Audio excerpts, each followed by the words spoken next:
اگر آپ کو پوری باتیں معلوم ہو جائیں تو آپ شاید اپنی فرقہ واریت کی دکانیں بند کر لیں۔ اسی طریقے سے 4431 روایت کو جب ہم پڑھتے ہیں،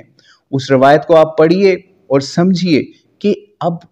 لوگ سوچیں گے کیا لکھوانا چاہتے تھے۔ جب 4431 روایت کے اوپر ہم جاتے ہیں اور وہ روایت ہم پوری پڑھتے ہیں، ابن عباس اس کو روایت کو بیان کرتے ہوئے بتا رہے ہوتے ہیں کہ اس دن کیا معاملہ ہوا، شور و غل ہوا اور لکھنے نہ دیا گیا، لیکن پھر صحابہ نے نبی علیہ السلام سے کہا کہ یعنی ریکویسٹ کی نبی علیہ السلام کی آپ ہمیں بتائیں، ہمیں وصیت کریں کہ ہم کیا کریں۔ تو پھر اس روایت کے اندر نبی علیہ السلام نے بتایا کہ تم لوگوں نے 3 ایسے کام کرنے ہیں میرے بعد۔ کیا کام کرنے ہیں؟ پہلا کام جو ہے وہ یہ ہے کہ جو کافر ہیں یا مشرکین ہیں ان کو جزیرہ عرب سے نکال باہر کرنا ہے، اور دوسرا کام یہ ہے کہ جو ایلچی آتے ہیں یا دوسرے علاقوں سے نمائندے آتے ہیں قبائل کی نمائندگی کرتے ہوئے یا دعوت کے حوالے سے آتے ہیں، ان کا اکرام یا خاطر جو ہے ویسے ہی کرنی ہے جیسے میں کرتا تھا یا میرے زمانے میں ہوتی ہے۔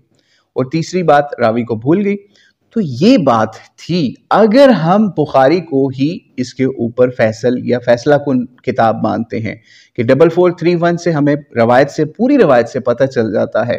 کہ نبی علیہ السلام کیا لکھوانا چاہتے تھے کہ لوگ بعد میں گمراہ نہ ہو، اگر ہم نے بخاری کو صحیح ماننا ہے، ٹھیک ہے۔ اسی روایت کے اندر 4431 کے اندر ہی اس جھگڑے کا بھی ذکر ہے، آپ پوری روایت پڑھ لیجئے گا، ابھی وقت نہیں کہ ہم مکمل پڑھیں، صرف آپ کو کی پوائنٹس دے رہے ہیں۔ پھر اسی طریقے سے 4447 روایت ذرا دل تھام کے سنیے گا، شیعہ سنی دونوں بہن بھائی، وہ دیکھیے اور اس کے اندر آپ پتہ کریں کہ حضرت علی نے یا دیگر اصحاب نے یا پھر اہل بیت نے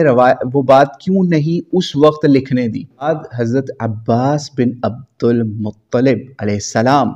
علی علیہ السلام کے پاس آتے ہیں اور کہتے ہیں کہ آؤ ہم نبی علیہ السلام کے پاس چلیں اور آپ سے پوچھ لیتے ہیں۔ تو حضرت علی علیہ السلام اپنے چچا کو منع کر دیتے ہیں، ٹھیک ہے، منع کر دیتے ہیں اور ان کو یہ بات سمجھاتے ہیں کہ آپ کہتے ہیں، علی نے منع کرتے ہیں اور کہتے ہیں کہ اگر نبی علیہ السلام نے ہمیں انکار کر دیا،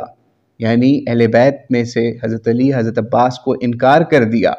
تو پھر لوگ ہمیں کبھی بھی اس امر کے اندر یا خلافت یا کسی اور معاملے کے اندر کبھی شریک نہیں کریں گے۔ او قال علی علیہ السلام۔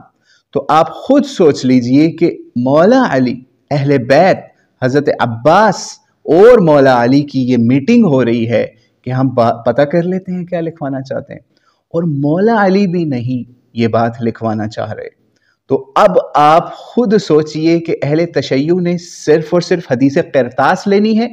یا مولا علی کا یہ قول و فعل بھی صحیح البخاری سے لینا ہے، 4447 صحیح البخاری سے، یا پھر صحیح بخاری سے آپ نے وہ بھی بات لینی ہے کہ اہل بیت نے بھی وہاں پہ جھگڑا کیا جس کی طرف ہم نے اشارہ کیا 7366 صحیح بخاری کی۔ یعنی آپ خود سوچئے کہ نبی علیہ السلام کے سامنے اہل بیت جھگڑا کر رہے ہیں، یعنی صحابہ کی تو ہم مان لیتے ہیں آپ کے کہنے کے اوپر، تو وہاں پہ اہل بیت بھی جھگڑا کر رہے ہیں۔ بہرحال اس کے اوپر تعویلیں بہت ساری ہو سکتی ہیں لوگوں کی طرف سے، لیکن جو ہم نے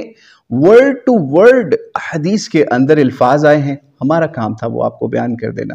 اور آخر کے اندر اگر صحیح بخاری ہی فیصل ہے، یعنی فیصلہ کن کتاب ہے اہل تشیع کے نزدیک، کیونکہ ان کی کتابوں میں تو یہ روایت نہیں ملتی، ان کے ہی آیت اللہ کے مطابق،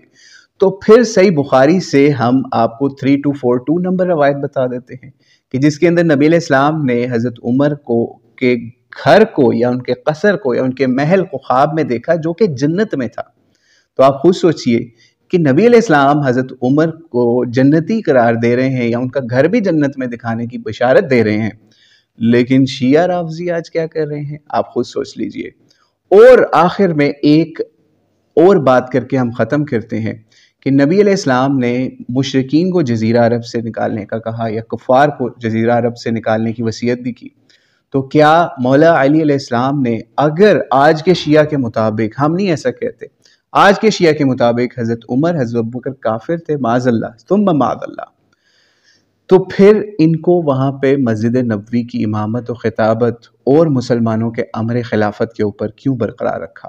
تو آپ خود سوچ لیجئے کہ آج آپ نے گالی باز بننا ہے، تکفیری بننا ہے، یا پھر آپس میں مل کے مسلمانوں کی طرح رہنا ہے۔ اللہ کریم سے دعا ہے اللہ کریم ہمیں پوری روایات کا فہم عطا فرمائے اور ہم یوں اپنی فرقہ واریت کی دکانیں ان چھوٹے چھوٹے مسائل کے اوپر نہ پیش کریں، جبکہ دوسری طرف ہم نہج البلاغہ سے بھی آپ کو دکھا چکے کہ مولا علی کا حضرت عمر سے یا حضرت ان کی خلافت سے یا ان کی شیخین کی خلافتوں سے کیسا تعلق تھا اور وہ ان کے بارے میں کیا کہا کرتے تھے۔ باقی اس کے اوپر بھی کسی وقت مزید انشاءاللہ خطاب کریں گے۔ واللہ اعلم بالصواب۔ السلام علیکم ورحمۃ اللہ وبرکاتہ۔